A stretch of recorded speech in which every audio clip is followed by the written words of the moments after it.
Silakan Bapak.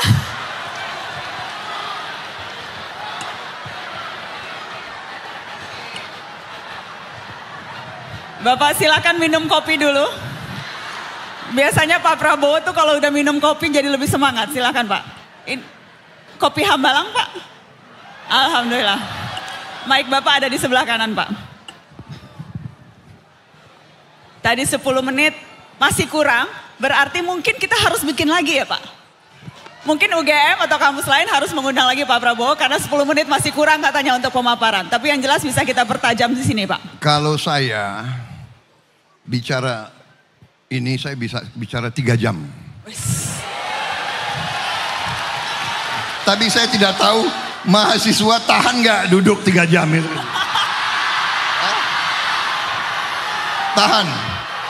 Tahan. Kalau begitu lain kali kita bikin 3 jam, tapi yang lain-lainnya juga perlu 3 jam, biar semuanya sama rata. Terserah. Terserah ya Pak. Terima kasih Pak Prabowo, nanti saya yang atur.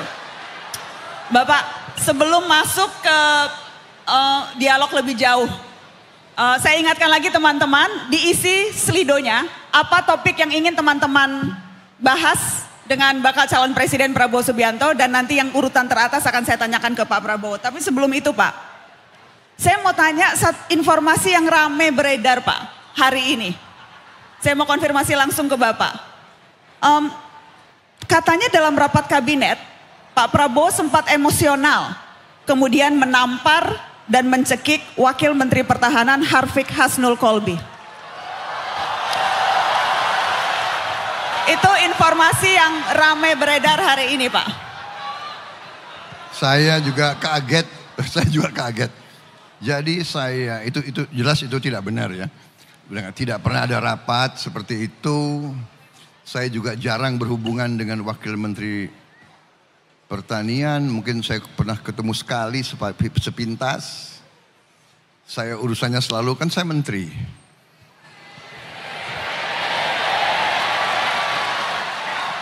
Aku menteri, urusannya sama menteri. Jadi pertemuan saya sama Pak Yassin Limpo, hubungan saya sangat baik. Saya tidak ngerti ya, ini ulah-ulah macam apa ya. Lucu, ya saya. Apa kira-kira tujuan kalau Pak Prabowo menebak-nebak tujuannya membuat rumor seperti itu, Pak Prabowo emosional, menampar bahkan mencekik di rapat kabinet disebutnya? Tapi saya dulu di fitnah lebih gawat lagi Pak. Mau kudeta lah, mau inilah, mau itu. Sedikit-sedikit mau berontak, nggak tahu muka saya muka kudeta kali ya. Jadi ini ya, ini koreksi kita ya. Ini adik-adik mahasiswa, aku manggilnya adik-adik ya. Gak enak kok manggil. Pantesnya kalian tuh anak-anakku. Tapi enggak ya, nanti rasanya tua banget enggak ya, sudah. Adik-adikku. Adik-adik mahasiswa, nanti kalian akan ambil alih negara ini. Ini negara masa depan kalian punya. Kalau jadi pemimpin jangan seperti itu, enggak usah, ya kan? Baik-baik aja. Demokrasi itu harus baik-baik. Ya ini adu gagasan. Hanya jangan 10 menit, tapi oke lah. Ya, Pak, jadi Pak Prabowo tidak akan menelusuri siapa yang menyebarkan rumor atau kemudian bahkan menempuh jalur hukum terkait itu atau seperti apa Pak? Saya begini, dari dulu saya punya guru-guru yang mengatakan kepada saya, Prabowo, kalau kau difitnah, ya kan? Itu tandanya kau diperhitungkan. Ya. Dan biasanya fitnah yang semakin kejam itu membalik kepada orang yang menyebarkan fitnah. Jadi saya nggak pernah urus, saya serahkan kepada yang di atas saja. Mudah-mudahan yang lontarkan itu ya sadar ya.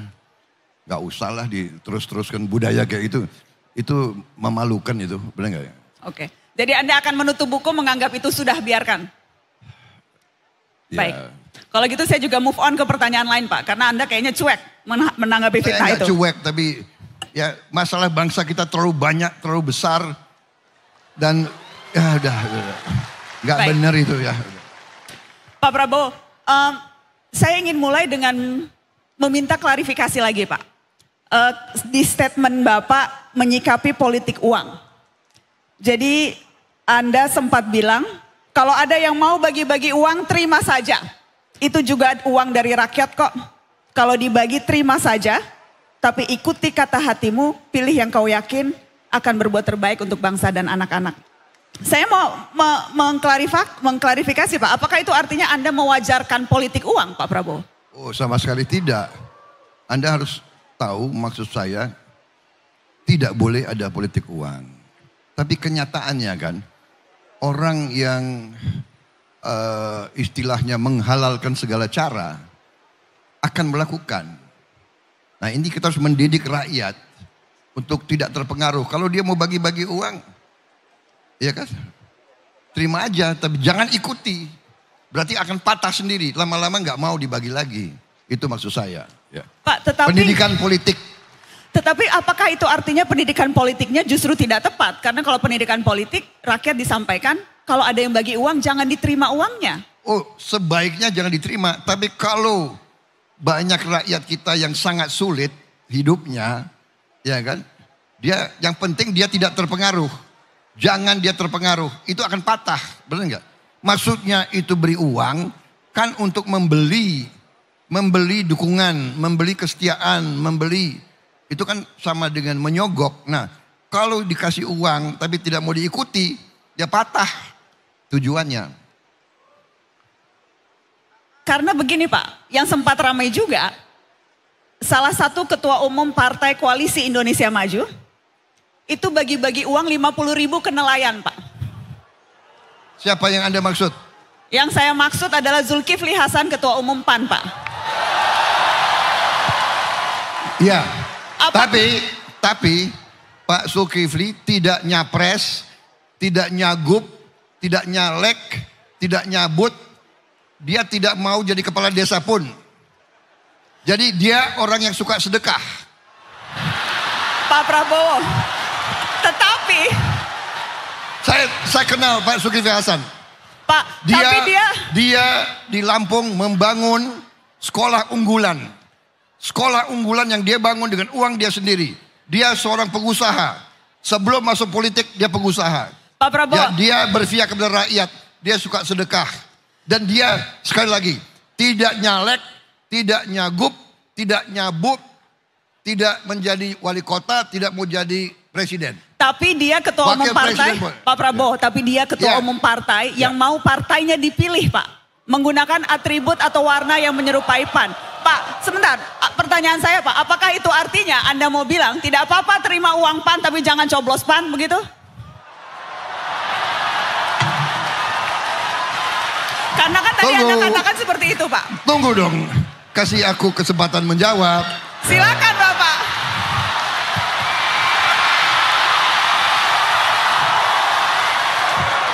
Saya katakan, terima uangnya, ikuti hatimu.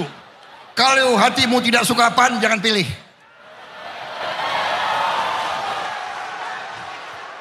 Jadi tetap ikuti hatimu, ikuti hati nuranimu. Apa yang kurang jelas? Tapi ya, apakah setidaknya Bapak sependapat bahwa politik uang itu salah satu yang membuat demokrasi di negeri ini tantangannya luar biasa dan biaya politiknya jadi luar biasa Pak? Setuju.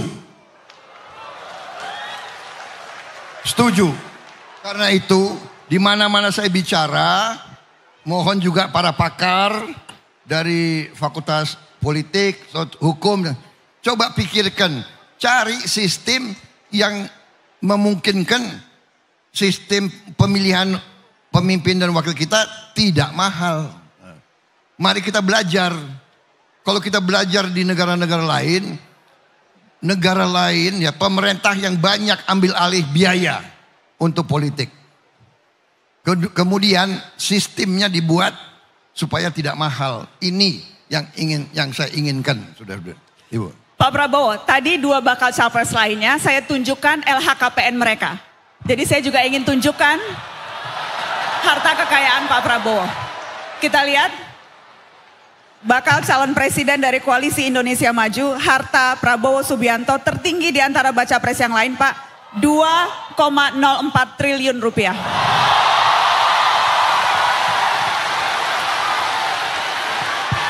Pak Prabowo, apakah kalau disambungkan dengan perbincangan kita sebelumnya, biaya politik yang tinggi, apakah itu artinya Bapak relatif aman karena toh duit Bapak banyak padahal sudah nyapres 3 kali? Mbak Nana, saya sudah jadi pengusaha 20 tahun lebih, ya. Dan kalau Anda mengerti bisnis, ada perbedaan antara aset yang dinilai, ya, tanah aset dinilai, ada nilainya, dan cash, uang yang bisa dipakai. Aset saya kalau dipelajari banyak aset, tapi juga yang tidak bersifat cash.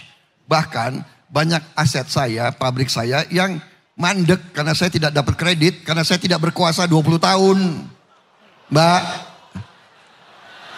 Jadi Pak, saya punya karyawan ribuan, tidak saya PHK. Ya. Karena ya ini realita, saudara-saudara, ini realita, ya. Jadi Pertanyaannya, Pak. Saya tidak malu-malu, saya memang jadi pengusaha. Ya. Karena saya waktu pensiun saya waktu itu hanya 900.000 rupiah. Sekarang pensiun saya 4,8 juta rupiah. Jadi kalau saya tidak berbisnis, saya nggak bisa hidup. Pak Prabowo, saya tidak mempersoalkan Bapak kaya. Bagus jadi orang kaya menurut saya Pak Prabowo. Tapi lebih ke konteksnya tadi pertanyaannya Pak, apakah itu artinya tidak perlu terlalu bersusah payah mencari modal politik karena sudah ada kekayaan, Pak Prabowo bisa makan tabungan, atau apa strategi untuk pembiayaan politik kita yang sedemikian mahal seperti yang tadi Pak Prabowo sampaikan? Saya kira bukan aman ya, dalam arti yang saya katakan tadi, apakah umpamanya ya saya punya tanah yang sudah berapa puluh tahun, ya kan, tentunya nilainya tambah di atas kertas. Kalau saya butuh uang, saya mau jual, siapa yang mau beli? Belum tentu ada yang mau beli, ya kan? Tapi saya akui, dalam beberapa keadaan terjepit, saya hidupnya dari jual aset. Saya hidupnya. Kadang-kadang saya, dan ini tidak saya anjurkan kepada semuanya. Tapi kadang-kadang saya terpaksa. Saya jual aset, saya jual tanah untuk membiayai kebutuhan-kebutuhan partai saya dan sebagainya. Terima kasih. Tapi sekarang, boleh dong gue jawab. Boleh ya, Pak. Enak aja diinterogasi terus. Pak Prabowo soalnya udah mau bikin mata bowo katanya. Begini. Sekarang saya dengan gagah berani mengatakan partai saya yang banyak membiayai saya. Kalau saya panggil anggota saya, mereka kadang-kadang bayar sendiri. Nah itu. Jadi kalau partai yang semangat, partai punya idealisme, dia akan bayar sendiri. Itu yang saya ingin sampaikan. Jadi sekarang self-financing sudah berjalan. Contoh, tidak pernah saya kasih uang untuk Gerindra di provinsi, Gerindra di kabupaten, tidak. Mereka sendiri. Mereka bikin kantor sendiri. Mereka bangun kantor sendiri di mana-mana. Ya, kita adalah partai dari bawah. Terima kasih, Mbak Nana. Terima kasih, Bapak Prabowo. Pak, saya mau tunjukkan apa hasil polling, apa topik yang paling banyak hendak dibahas bersama Pak Prabowo. Nomor 1 korupsi dan penegakan hukum, kebebasan berpendapat. Oke, kita mulai dari nomor 1 Pak, korupsi dan penegakan hukum. Pertanyaan saya akan nyambung dengan yang tadi Bapak sampaikan. Soal partai politik dan juga komitmen atas anti korupsi. Kalau bicara soal itu Pak, faktanya sekarang ada 67 caleg DPR dan DPD yang merupakan mantan terpidana kasus korupsi. Dan 2 diantaranya Pak, itu kader Anda. pertanyaannya. Tunggu. Ada jawabannya. Saya belum nanya, Bapak udah siap jawab. Bapak, kenapa Pak? Kenapa diloloskan Pak? Aku mau jawab dulu. Kalau komitmen anti korupsi, Aku mau jawab dulu. kenapa ada 2 kader koruptor Pak? Saya mau jawab. Silakan.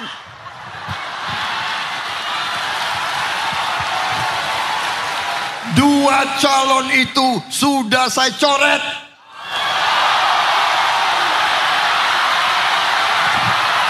Anda akan mencoret. Sebentar, saya mau pastikan dulu. Saya mau pastikan. Sudah saya coret. Karena informasi ini belum dibuka ke publik. Anda katakan malam ini di mata Najwa 2 caleg itu akan Anda coret. Sudah saya coret. Sudah dicoret. Karena calon legislatif kita saya kira berapa belas ribu itu.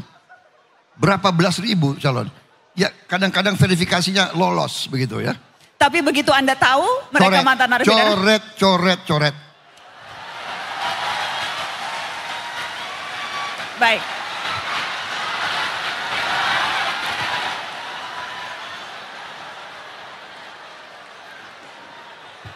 Yang juga menarik, kalau kita bicara soal korupsi Pak Prabowo, ada satu hal yang saya kerap ingat Anda sampaikan. Tidak ada toleransi untuk korupsi di Ya, Partai Anda Gerindra. menyampaikan itu, tidak ada toleransi dan Anda juga sempat bilang hukuman seberat-beratnya untuk koruptor.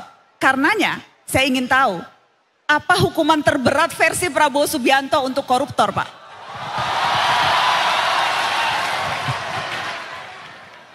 Jadi menurut pendapat saya apa yang sudah ada sekarang sudah cukup menjera. Bayangkan orang yang korupsi ya disita hampir semua kekayaannya, dimiskinkan. Selain hukumannya cukup panjang. Ada yang berapa puluh tahun dan sebagainya. Saya kira asal kita laksanakan dengan benar, ini cukup jera. Saya tahu maksud beberapa orang. Maunya kan hukuman mati seperti di Tiongkok. Ya kan? Ternyata orang kalau nekat, ya nekat aja. Di Tiongkok sudah ada hukuman mati. Masih ada korupsi yang besar-besaran di sana. Jadi kalau menurut saya, cara mengatasi korupsi, kita harus mulai dengan sistemik. Sistemnya dibuat. Ya. Jadi contoh, ya sekarang pemerintah sudah naikin gaji 8%. Menurut saya, setelah saya hitung kekayaan negara kita dan potensinya dan sebagainya, kita mampu menaikkan secara signifikan gaji hampir semua pejabat yang punya wewenang menentukan. Saya kira itu yang bisa kita lakukan. Ada beberapa contoh di negara-negara Afrika, pejabat-pejabat yang berhasil 5 tahun melaksanakan tugasnya, di ujungnya dikasih bonus yang cukup besar. Kemudian kalau kita lihat contoh di banyak negara, untuk pejabat-pejabat tertentu disiapkan rumah sakit, dia bisa berobat dengan baik, gratis. Disiapkan juga perumahan, dia pensiun, dia bisa punya rumah sendiri. Kemudian anak-anaknya bisa sekolah asal memenuhi persyaratan akademis. Jadi istilahnya dibagi kompensasi dalam bentuk pelayanan in kind begitu. Nah, saya kira ini bisa banyak mengurangi korupsi. Ya. Pak Prabowo, bicara soal penegakan hukum dan aparatnya, penting juga untuk memastikan kelembagaan yang solid. Dan tadi saya berdiskusi soal isu KPK dan kepolisian dengan 2 bakal calon presiden yang lain. Karenanya saya juga ingin tahu pendapat Anda soal itu. Mulai dengan kepolisian Pak, apakah ada rencana Anda untuk mereformasi kepolisian? Saya kira semua institusi harus kita kaji. Yang mana kita rasakan kurang pas ya kita perbaiki. Itu namanya reformasi. Reformasi hukum, reformasi institusi dan sebagainya. Saya kira yang paling penting adalah pengawasan diri Ya, otokritik atau pengawasan, kita minta semua institusi membenahi diri dan itu harus dikendalikan oleh sistem yang kuat. Dengan sistem audit, dengan BPK yang aktif, dengan BPKP yang aktif, dengan KPK yang aktif, ini membuat jerat. Kalau kita lihat kepolisian sekarang, kita lihat beberapa jenderal-jenderal pun dihukum. Jenderal-jenderal yang seolah berkuasa bisa dihukum.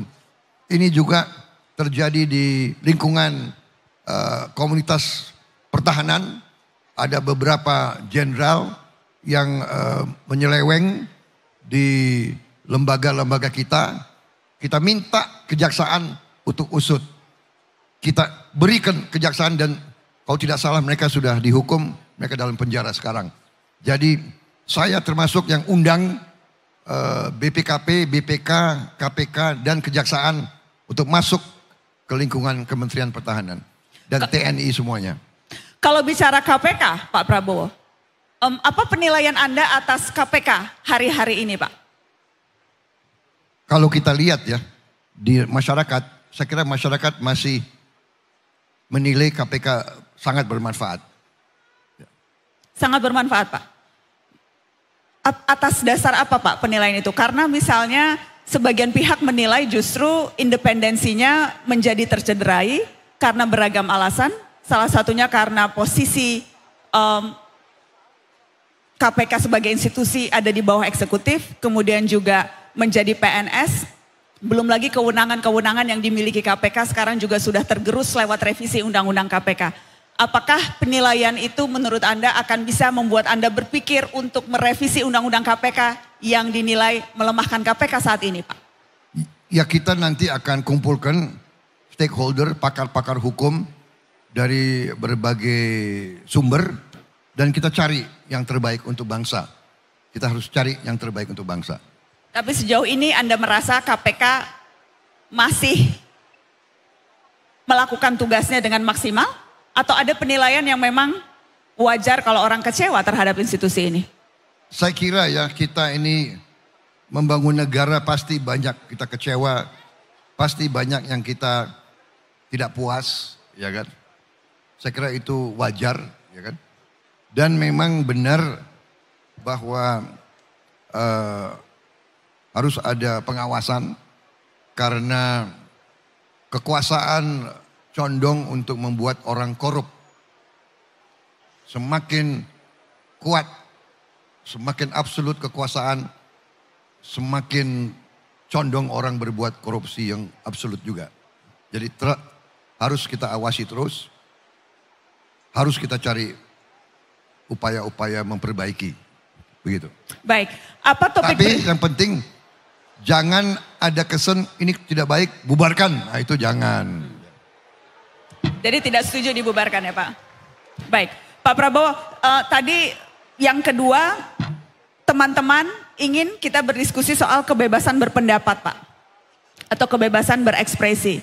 Ini juga topik yang muncul di dua diskusi saya sebelumnya. Dan supaya fair, pertanyaan saya juga akan sama persis Pak, yang saya tanyakan kedua bakal calon presiden sebelumnya. Saya ingin minta Pak Prabowo memberikan penilaian dari skala 1 sampai 10. Seberapa bebas kita bisa berpendapat hari-hari ini di negeri tercinta Pak? Kalau saya rasanya ya kira-kira 1 sampai 10 mungkin 8 begitu. 8. Pendapat saya ya. Yang harus kita awasi kalau tadi ya penipuan, kebohongan, hoax, kebohongan publik, ya kan, hate speech, maki-maki, menimbulkan kebencian antara suku, agama, ras, ini rawan untuk kita, ya. Tapi selebihnya saya lihat lumayan lah kita. Lumayan ya Pak? Dibandingkan dengan beberapa negara tetangga kita ya. Dan tentunya penilaian itu bisa berbeda tergantung dari sudut pandang yang mana. Tapi saya ingin tanya kalau begitu spesifik soal ini Pak. Soal pasal penghinaan terhadap presiden dan kekuasaan umum yang ada di KUHP. Yang kerap jadi pasal karet yang menjerat mereka yang mengkritik presiden atau mengkritik kekuasaan umum. Seberapa itu menurut Anda penting untuk dipertahankan? Itu sebetulnya belum berlaku pasalnya. Tetapi banyak yang bilang itu salah satu indikator yang akan membuat orang ragu kritik kepada presiden. Dan apakah ketika Anda menjabat sebagai presiden nanti, Anda akan menggunakan pasal itu kepada orang yang Anda rasa menyerang kehormatan Anda, Pak Prabowo? Kalau saya pribadi udah sering saya difitnah, ya, jadi saya itu nggak terlalu menanggapi, saya pribadi. Tapi kalau kita lihat Pak Joko Widodo sendiri kan ada seorang intelektual yang mengatakan dia bodoh, tolol, dan sebagainya. Kan Pak Jokowi biasa-biasa aja, nggak nanggapi juga. Ya kan? Nggak ada beliau ngadu-ngadu ke hukum dan sebagainya. Ya jadi ini saya kira lumayan lah kita, lumayan. Dan Indonesia lumayan. Banyak negara tetangga kita menilai kebebasan kita sangat luar biasa. Ya, di negara sebelah Anda harus tahu ya. Di Singapura umpamanya ya, itu semua stasiun televisi, semua televisi itu milik pemerintah. Semua koran milik pemerintah. Jadi kalau nggak salah di Malaysia juga hampir semua koran besar dimiliki pemerintah, ya dan sebagainya. Satu lagi Pak. Jadi agak lumayan lah kita, Mbak Nana, lumayan gitu ya.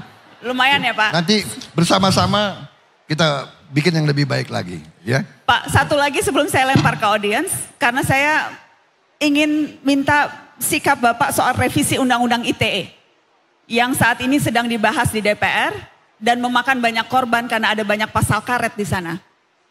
Apa pendapat Anda soal Undang-Undang ITE itu Pak? Dan saya mau jujur ya, nanti saya akan pelajari lebih dalam. Terus terang aja saya tidak mengikuti semua rancangan undang-undang. Ya. Itu juga di luar bidang saya sebetulnya. Ya. Saya kan Menteri Pertahanan sekarang ini. Tapi ya. pada prinsip saya mengikuti, tapi intinya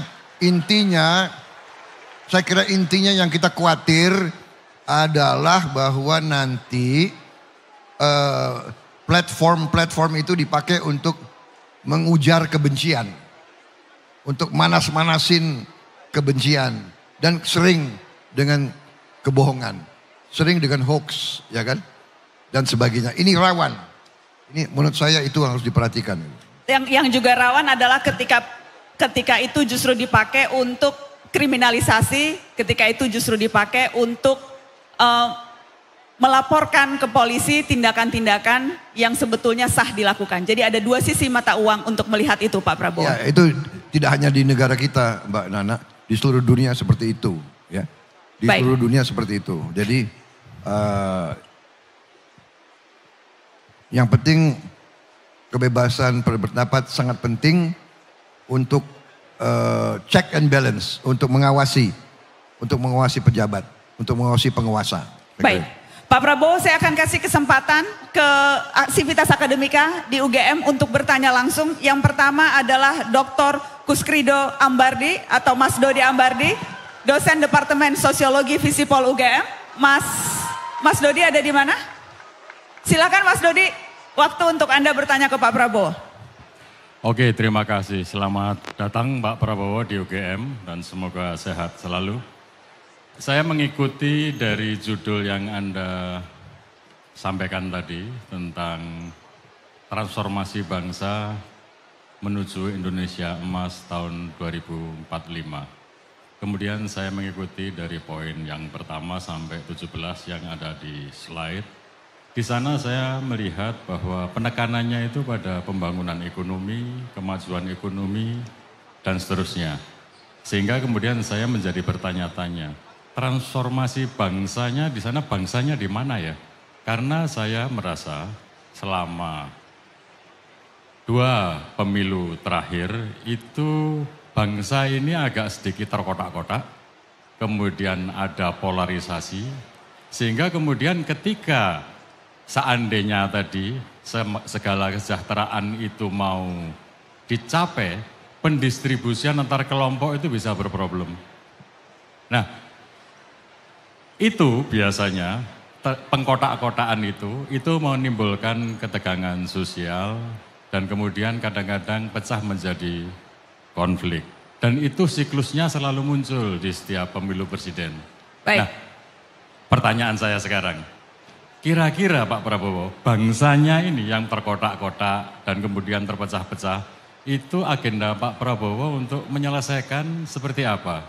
Dan saya berharap yang agak konkret Pak Prabowo. Nah, terima kasih. Terima kasih Mas Dodi.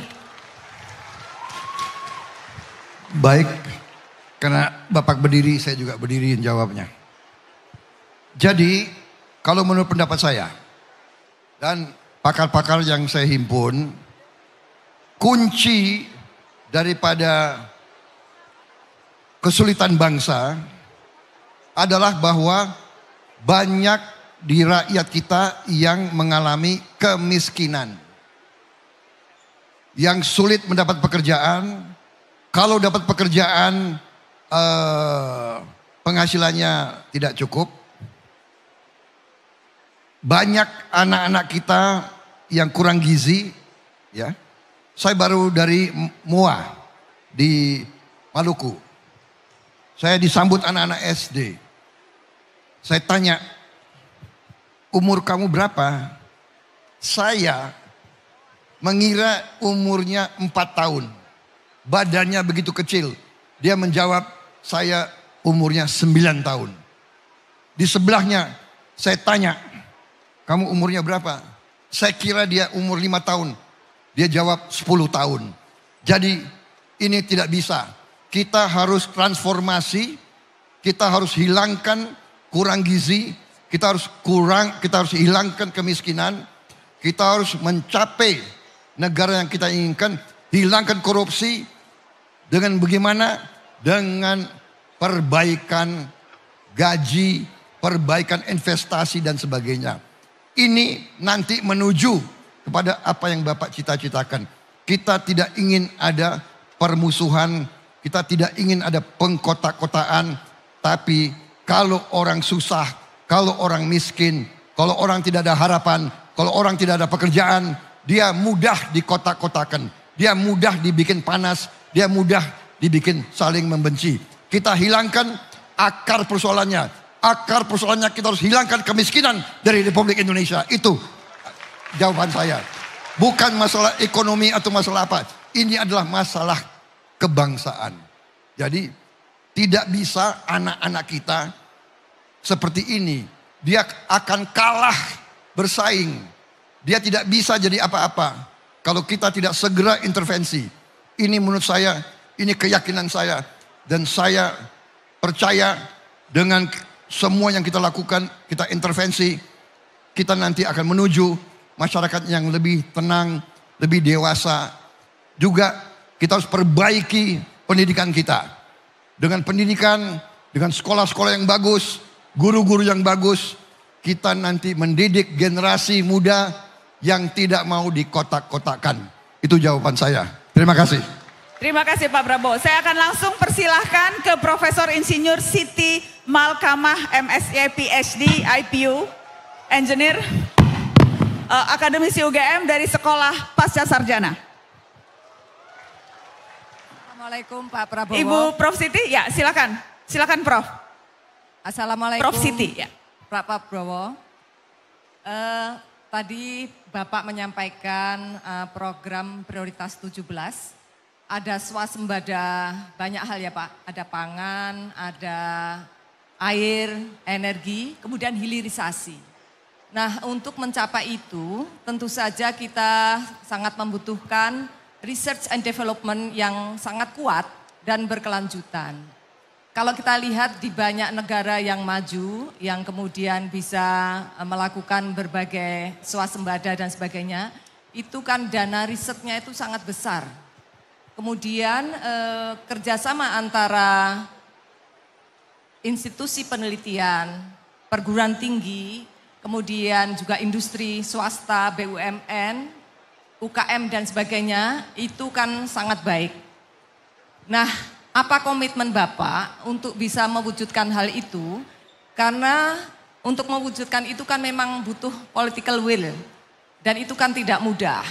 Sehingga semuanya itu yang kita butuhkan, kita tahu apa yang kita butuhkan, bisa kita buat, sehingga kita tidak perlu membeli. Sebetulnya kita bisa, karena seperti di UGM ini ada 20 fakultas dan sekolah, banyak sekali ilmuwan yang sangat berpotensi, tetapi penelitiannya itu mandek, tidak sampai ke hilir, karena ada masalah pendanaan, kemudian juga kalau hasil penelitiannya itu sudah ada, itu sulit sampai ke hilir, sampai ke produk. Saya kira itu mohon bisa konkret Pak, komitmen Bapak dan apa yang akan Bapak lakukan. Terima kasih. Terima kasih Prof. Siti, silakan Pak. Terima kasih Profesor. Benar, Litbang kita harus kita lipat gandakan, sangat benar. Tapi ujungnya Ibu sendiri sudah mengatakan, kita butuh pendanaan. Berarti ujungnya ya uang. Jadi makanya saya sebut transformasi bangsa. Kita perlu menghimpun kekuatan ekonomi kita. Uang harus dikumpulkan. Sistem harus diperbaiki.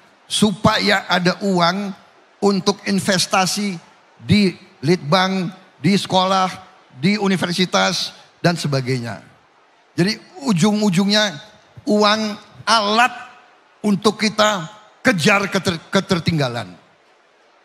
Sebagai contoh, sekarang ya penerimaan kita, penerimaan pemerintah sebagai rasio, sebagai persentase dari GDP kita. Hasil kita sebagai bangsa adalah tahun ini 1,4 triliun. Penerimaan pemerintah, ya pajak dengan non pajak sekarang berada di sekitar 12%. 12 sampai 14%. Kalau ada slide ditayangkan. Kalau Vietnam itu 23%. Thailand itu 18%. Artinya kalau yang sekarang 14% kita sama dengan Vietnam, berarti dari katakanlah 14 sampai 23 nanti penerimaan kita bisa naik 9%.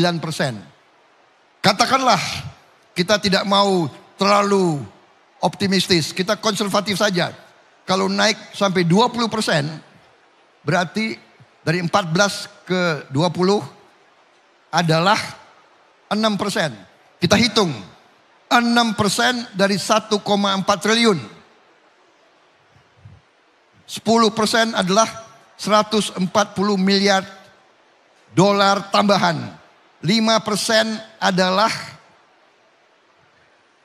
70 miliar dolar. Berarti kalau kita naik 6%, mungkin kita sekarang bisa berada di 80 miliar dolar. Tambahan. 80 miliar dolar tambahan.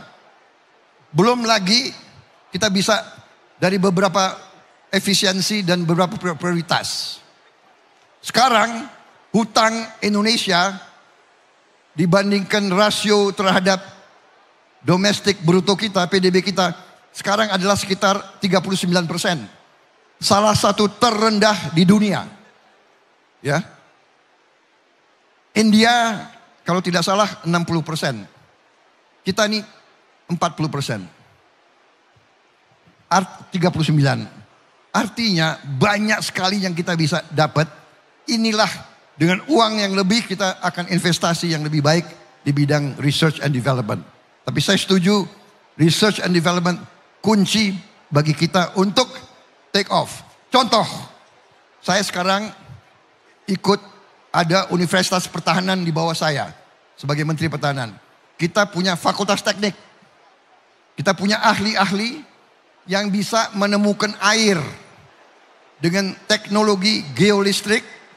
Kita bisa ketemu air dengan akurasi yang sangat tinggi. Yang penyimpangannya hanya 5 meter. Ini kita sudah berhasil menemukan air di tempat-tempat yang susah. Di Pulau Moa, di Lombok, di Sumbawa, di Gunung Kidul, Di tempat yang nggak bisa dapat air, kita bisa ketemu air. Kita ketemu air. Tim kita ini hasil Litbang. Hasil Litbang. Dan sekarang di Unhan kita sedang uji coba teknologi air dari udara. Juga mencari sungai-sungai di bawah tanah yang keluar di laut. Dan desalinasi. Kita sudah bisa bikin desalinasi sendiri di Indonesia. Anak-anak kita sudah bisa. Memang masih mahal. Masih mahal. Tidak terlalu ekonomis. Jadi ini yang saya maksud. Bahwa research and development benar ada. Saya yakin di universitas itu ada. Saya ke Universitas Ahmad Dahlan. Ada profesor di situ yang bisa mengembangkan teknologi pertahanan yang luar biasa. Dia bisa bikin peluru kendali anti udara yang luar biasa. Di banyak-banyak fakultas ada seperti itu. Saya setuju. Memang harus dibantu. Anggaran Litbang harus ditingkatkan. Caranya bagaimana? Transformasi bangsa, ekonomi. Kita harus benar-benar kita lanjutkan apa yang sudah dirintis oleh pemerintah pendahulu kita. Terima kasih. Terima kasih Pak Prabowo. Saya akan langsung kasih kesempatan ke mahasiswa perwakilan BEM, Gibran Muhammad Nur, yang juga mahasiswa Fakultas Peternakan UGM. Dari mahasiswa perwakilan BEM, silakan. Gibran ada di mana? Silakan. Baik. Selamat malam, Letnan. Kita dengarkan teman-teman. Kita dengarkan. Selamat malam, Letnan Jenderal Prabowo Subianto. Di sebelah situ Pak Prabowo. Yang berbaju, boleh dada-dada Bran? Nah, namanya Gibran Pak. Tapi bukan Gibran Raka Buming Raka Pak. Ini Gibran Muhammad Nur. Terima kasih Pak Prabowo sudah berkenan hadir di tengah-tengah kita. Tentu Pak Prabowo sangat identik dan sangat dikenal oleh teman-teman mahasiswa, terutama aktivis. Seperti Nezar Patria, Budiman Sujatmiko, atau bahkan Aris Sujito. Saya ingin menanyakan dua hal Pak Prabowo. Yang pertama, saya penasaran dengan roadmap pendidikan seperti apa yang hendak Pak Prabowo berikan ketika Pak Prabowo berkuasa. Sangat memprihatinkan Pak Prabowo soal pendidikan saat ini, mulai dari PTNBH, alokasi pendidikan yang 20% yang ternyata hanya 2,6% dana yang dikelola oleh Kementerian Pendidikan. Pak Prabowo, omong kosong Indonesia emas jika akses terhadap pendidikan terbatas. Omong kosong Indonesia jaya jika akses untuk pendidikan hanya untuk orang-orang kaya. Pertanyaan kedua Pak Prabowo, kondisi kebebasan berpendapat seperti apa yang ingin Pak Prabowo bentuk ketika Pak Prabowo menjadi presiden? Kondisi sekarang seperti Dago Elos, diskusi yang diberantas, sangat memprihatinkan Pak Prabowo. Kita nggak ingin ketika kita berdiskusi, dikriminalisasi, dipenjara, atau bahkan diculik. Terakhir Pak Prabowo, ketika ada tamu dari Jogja, mayoritas tentu akan membawa oleh-oleh Pak Prabowo. Dan kami juga ingin memberikan oleh-oleh untuk Pak Prabowo. Ini kami membuat sebuah kajian yang kami tujukan langsung kepada Mas Ganjar, Mas Anies, dan Pak Prabowo Subianto.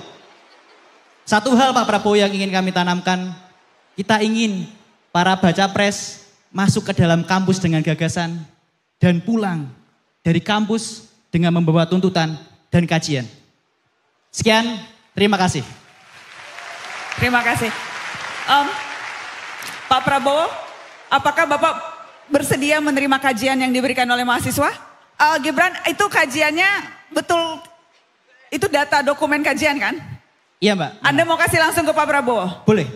Boleh ya Pak? Boleh, silakan maju Gibran, langsung dikasih kajiannya. Boleh langsung dikasih.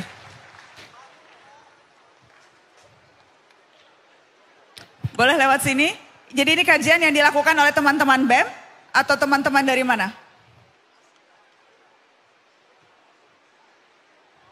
Oke. Dari BEM, silakan. Silakan bisa langsung dikasih.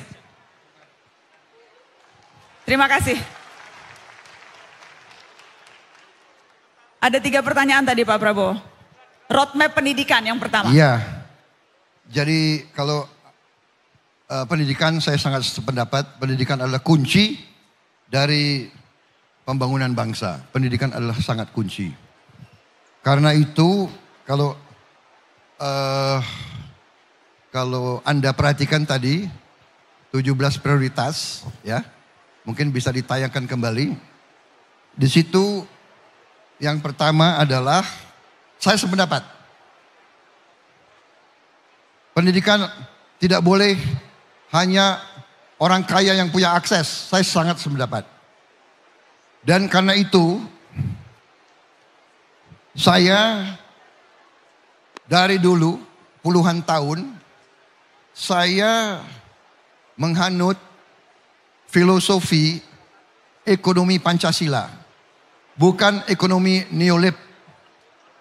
Bukan ekonomi kapitalisme neoliberal. Anda cek semua tulisan saya, semua pidato saya 30 tahun. 25 tahun, 30 tahun. Mungkin sebelum Anda lahir. Di mana justru ekonomi Pancasila adalah ekonomi, falsafah ekonomi yang dikembangkan di Universitas Gadjah Mada. Tokoh-tokohnya dulu adalah Profesor Mubiarto. Kemudian kalau dari UI, Profesor Sri Adi Swasono. Juga di sini mungkin masih ada Profesor Refrison. Ya, kemudian Ibu Henry Saparini. Ya. Jadi kita ini berbeda. Dengan faham ekonomi liberal, universitas negeri dibuat lebih sulit akses untuk orang miskin. Di Universitas Pertahanan, begitu saya masuk, saya bikin 4 fakultas baru S1 dan kita buka pendaftaran hanya dengan persyaratan akademis. Tidak ada rekomendasi, tidak ada anaknya siapa, bayar berapa. Anda boleh cek di Universitas Pertahanan, tidak ada uang pangkal, tidak ada apa-apa. Ini yang kita terapkan. Saya sangat setuju. Dan itu komitmen saya akan berjuang sekeras tenaga untuk semua universitas negeri dan sekolah negeri tidak boleh dipungut bayaran oleh siswa-siswanya. Itu masalahnya adalah masalah keyakinan ideologi. Saya percaya dengan Undang-Undang Dasar 1945. Di mana di situ pasal ekonomi yang menurut saya kunci daripada transformasi bangsa itu ada pasal 33. Di mana pasal 33 itu jelas perekonomian kita disusun atas dasar azas kekeluargaan. Kemudian juga dalam ayat 2-nya cabang-cabang produksi yang penting bagi negara dan yang menguasai hajat hidup orang banyak dikuasai oleh negara. Yang terakhir, bumi dan air dan kekayaan alam yang terkandung di dalamnya dikuasai oleh negara dan dipergunakan untuk sebesar-besar kemampuan rakyat, termasuk pendidikan. Jadi, dan kalau Anda lihat 17 program saya, coba dilihat. Salah satu yang terpenting kalau dilihat dari segi pendidikan, roadmap yang Anda cari sangat jelas di situ, makan siang untuk semua anak Indonesia. Di sekolah, di pesantren, di sekolah swasta dan negeri, di usia dini. Karena dengan gizi yang baik, dia bisa menempuh pendidikan yang baik. Dia bisa belajar dengan baik. Dia tidak membebani orang tuanya. Orang tuanya tenang, dia akan diberi makan dengan gizi. Kita akan hilangkan stunting, kita akan hilangkan kurang gizi. Itu pendidikan, roadmap saya pendidikan. Kemudian Anda lihat saya juga tadi 17 program prioritas. Di situ menaikin gaji guru. Menaikin gaji guru itu roadmap. Kualitas pendidikan diperbaiki. Kemudian kita bisa memberi kualitas hidup yang baik. Kemudian di situ juga masalah pendidikan. Saya ingin bentuk sekolah unggul terintegrasi di setiap kabupaten.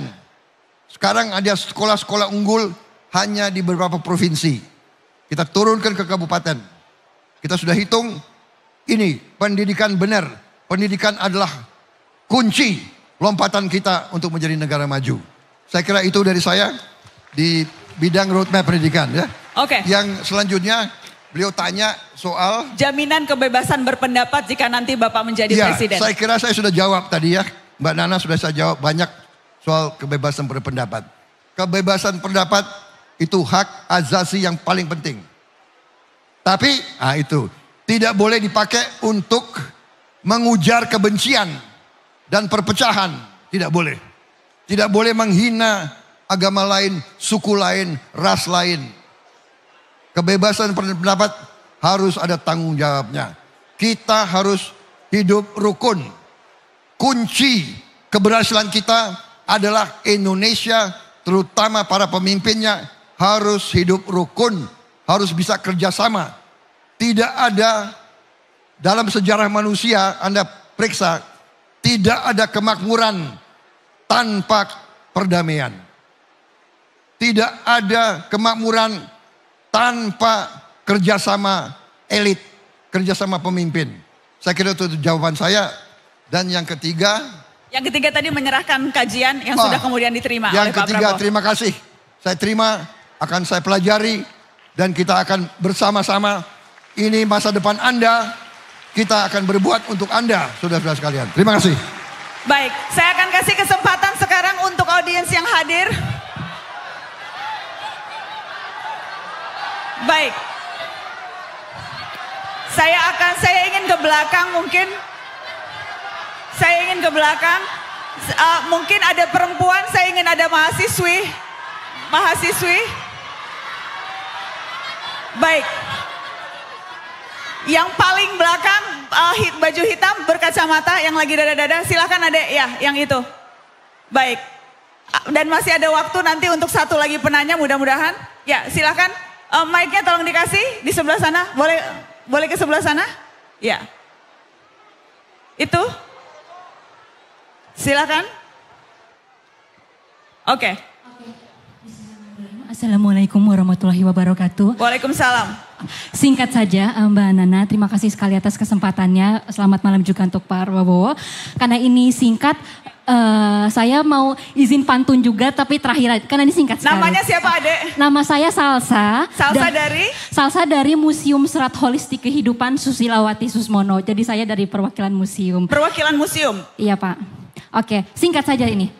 Pak Prabowo, sudah sejauh mana pembuktian Bapak pribadi soal Pancasila sebagai dasar negara, terutama sila pertama ketuhanan yang Maha Esa? Karena Pak Prabowo tanpa membuktikan sila pertama yaitu hablum minallah, tidak mungkin Pak, tidak mungkin sila kedua hingga sila kelima yaitu hablum minannas dapat terwujud. Baik. Apalagi sekarang lagi rame mendirikan rumah ibadah buat agama-agama minoritas itu kian sulit dan kaitan politik dengan agama selalu ricuh Pak. Baik. Itu saja dari saya, terima kasih banyak. Terima kasih pantunnya. Hari Rabu, hari raya rindu. Hari Selasa, hari kita semua mendengar janji yang perlu jadi nyata. Terima kasih Ratna. Terima kasih Mbak Nana, Pak Terima Prabowo. kasih. Pak Prabowo, silakan dijawab tadi. Bagaimana perwujudan sila pertama Pancasila? Yang akan bisa... Jadi, ya silakan Pak. Saya kira ini sesuatu yang mendasar, jadi memang benar. kalau Anda lihat ya tadi, bahkan program ekonomi pun saya dasarkan kepada Pancasila. Kalau Anda lihat prinsip pertama ya, di prinsip ekonomi saja kita taruh di situ bahwa ekonomi Pancasila yang pertama harus ekonomi yang religius. Ya. Jadi kemudian kalau kita lihat di berbagai kehidupan, bahkan di tentara, kalau kita lihat azas kepemimpinan, di tentara azas yang pertama adalah takwa. Ya. Jadi saya kira ini benar, kita harus junjung tinggi kebebasan beragama, menghormati ibadah, menghormati semua hak warga negara untuk menjalankan agama dengan sebaik-baiknya. Saya kira itu jawaban saya. Terima kasih. Pak Prabowo, saya ingin follow up sedikit dari yang tadi dikatakan soal bagaimana memastikan undang-undangnya sudah ada, hak beragama sudah ada, peraturan menterinya sudah ada, tapi dalam prakteknya kerap kali sulit untuk mendirikan rumah ibadah di negeri ini, Pak Prabowo.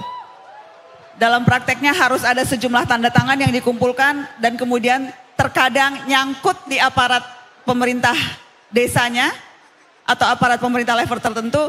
Jadi undang-undangnya sudah ada, hak fundamentalnya sudah ada, prakteknya masih sulit, Pak.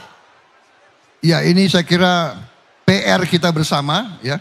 Kita tadi saya katakan setiap situasi, kondisi dan persoalan yang kita rasakan sekarang belum bagus, kita harus perbaiki. Untuk itu, marilah kita lakukan tahap demi tahap.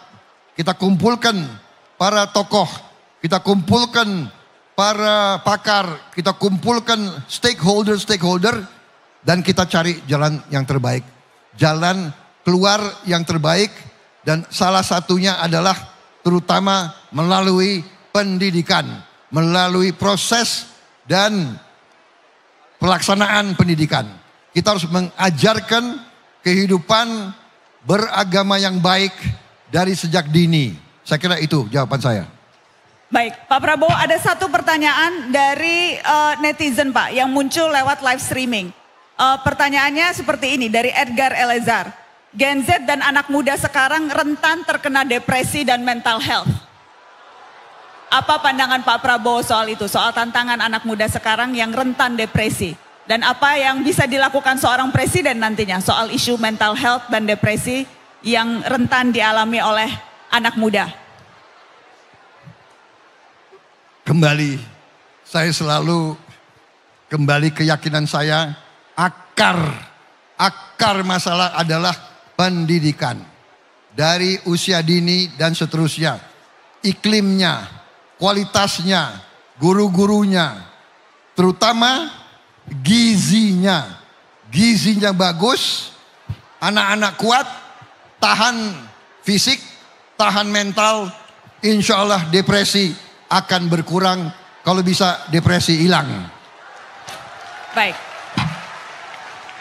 Saudara-saudara, adik-adikku, masa depan Anda percayalah gemilang. Luar biasa kekayaan kita. Anda harus gembira, tidak usah depresi. Gembira menyongsong masa depan.